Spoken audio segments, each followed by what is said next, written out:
Жұмаділдин 1926 жылы сол кездегі Ақмола уезі 5-ші ауылда дүниеге келген.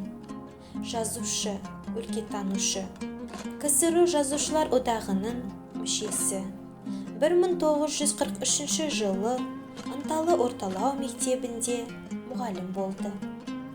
1950 жылы Қарағанды педагогикалық институтын бітіріп, мұғалім, оқу бөлімінде мектеп инспекторы, Ақтүбек 7 жылдық мектебінің директоры, Жанарқа станциясындағы Сәкен Сейфуллин атындағы Қазақ орта мектебінің директоры, Жанарқа газетінің бөлім меңгерушісі болып қызмет атқарды.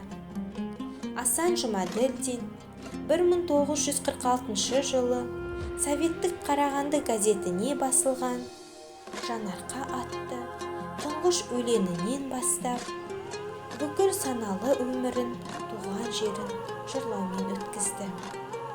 Жанарқа ауданында шығатын Өмір әдеби-этнографиялық журналының бас редакторы болды.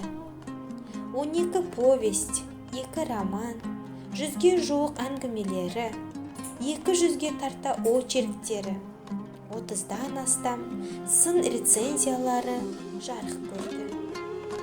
Жанарқа энциклопедиясының авторы, бірнеше медаль иегері. 2005 жылы дүниеден озды.